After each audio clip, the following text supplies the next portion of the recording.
Assalamualaikum Ustaz. Waalaikumsalam warahmatullahi wabarakatuh.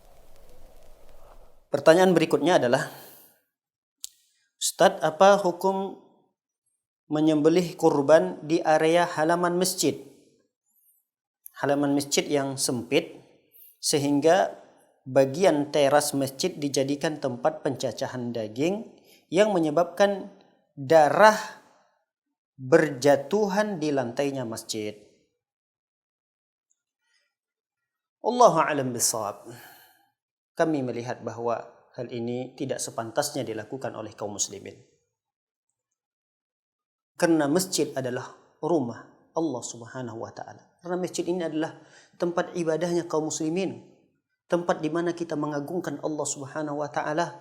Kita diperintahkan untuk membersihkan pakaian kita, membersihkan diri kita, membersihkan tempat di mana kita salat dari perkara-perkara yang menjijikkan, dari perkara-perkara yang najis.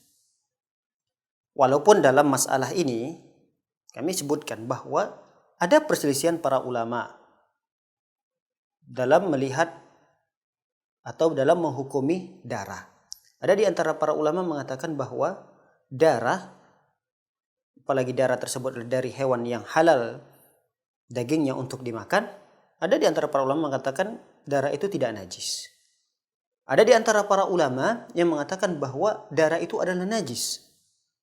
Termasuk mazhab Syafi'i dalam hal ini, beliau sangat hati-hati.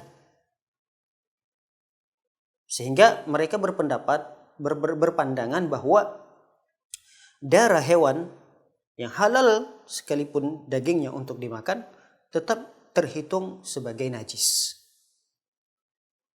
Apalagi perkara ini dikuatkan oleh hadis Rasulullah sallallahu alaihi wasallam. Walaupun hadis ini dinilai oleh para ulama lemah, namun makna daripada hadis ini sahih kata para ulama. Rasulullah sallallahu alaihi wasallam, kata para sahabat, pernah melarang.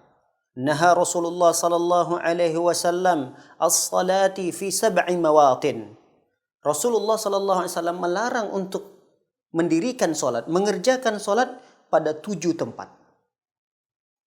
Dan di antara 7 tempat tersebut disebutkan oleh Rasulullah sallallahu alaihi wasallam fil hammam wal majzarah wal maqbarah wa qari'atit tariq dan seterusnya.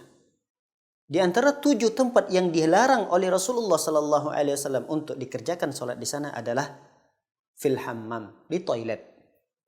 Wal majzarah, di tempat pencacahan, di tempat pemotongan. Nah, jika masjid tersebut dijadikan tempat pencacahan atau pemotongan, walaupun dia tidak dikerjakan di dalam masjidnya, namun di teras masjidnya, tetap teras masjid ini adalah tempat di mana kita mengagungkan Allah Subhanahu wa taala. Ketika seseorang disibukkan dengan pencacahan daging ini di teras masjid, mau tidak mau mereka pun akan masuk ke dalam area masjid dalam kondisi kaki mereka belum dicuci, bekas-bekas darah yang mereka injak, lalu mereka masuk ke dalam masjid dan akan mengotori masjid. Maka nasihat kami muslimin yang dimuliakan oleh Allah Subhanahu wa taala, jika area masjid yang dimiliki oleh kaum muslimin sangat sempit sekali, kalau bisa selenggarakan ibadah hewan kurban ini di tanah lapang yang lebih luas sehingga tidak mengotori masjid sebagai rumah Allah Subhanahu wa taala. Jangankan masalah yang dianggap ini adalah kotor ya. Darah ini kan dianggap oleh seluruh orang kotor. Walaupun berselisih pendapat para ulama apakah ini kotor najis atau kotornya itu bukan najis. Tapi semua sepakat bahwa darah itu adalah kotor. Jangankan masalah yang kotor seperti ini, yang masalah yang lebih ringan daripada itu, contoh, kita ingin masuk ke rumah Allah Subhanahu wa taala dalam kondisi kaki kita menginjak debu, pasir. Lalu sebelum kita cuci kaki kita langsung masuk ke masjid. Tentu hal dan perkara yang seperti ini tidak layak dilakukan oleh kaum muslimin. Apalagi di rumah-rumah Allah Subhanahu wa taala saat ini sangat bersih. Maka nasihat kami sebaiknya hindari perkara ini, agar cari tempat yang lebih layak untuk dijadikan tempat pemotongan hewan kurban dan penyacahan daging dari hewan kurban tersebut. Wallahu a'lam bissawab. Assalamualaikum. Waalaikumsalam warahmatullahi wabarakatuh. Ahlan wa sahlan. Halo Ustadz, tanya Ustadz lebih mudah.